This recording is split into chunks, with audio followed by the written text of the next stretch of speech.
Hey, it's James the Forager here. Today we're taking a look at how to make one of my absolute favourites, wild garlic and cheese scones. First we've got to head out and pick our wild garlic. We can pick the leaves and the stems for this. It can all go into it.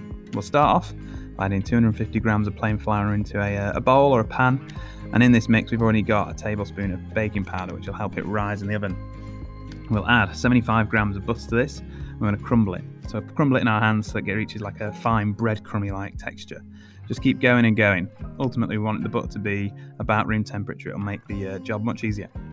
Once we've got that to a breadcrumb texture, we're going to add 1 teaspoon of salt, 50 grams of matured cheddar, which has already been grated, and a handful of our wild garlic, which we've diced nice and fine.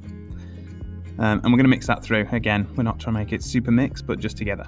You'll notice that it's not come together so well, so we want to add some liquid into that, and for that we're giving milk in this recipe.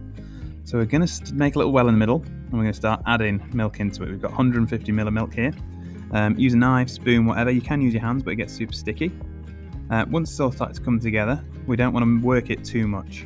We want to leave it quite loose. So we're going to make a floured surface, pop it on there, and you can make it into whatever shape you want here. You can go classic round scones, you can roll it out into one big flat, but we're going to make ours into little wedges because this works quite nice. So we chop them into wedges, pop them onto a lined baking tray. We ran out of baking paper, so we've opened up some little muffin tins, and that'll do the exact same job.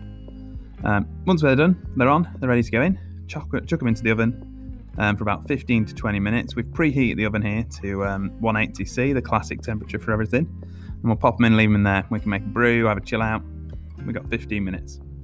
Once the timer goes off, we'll come back. We'll actually look in for 15 to 20 minutes and start to go golden on top. That's when we take them out. It could be any time between 15 to 20.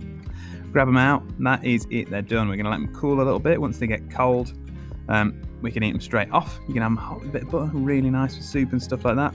If you're going to store them in a bread tin. They'll keep for about 4 days, maybe max. That's if they last that long.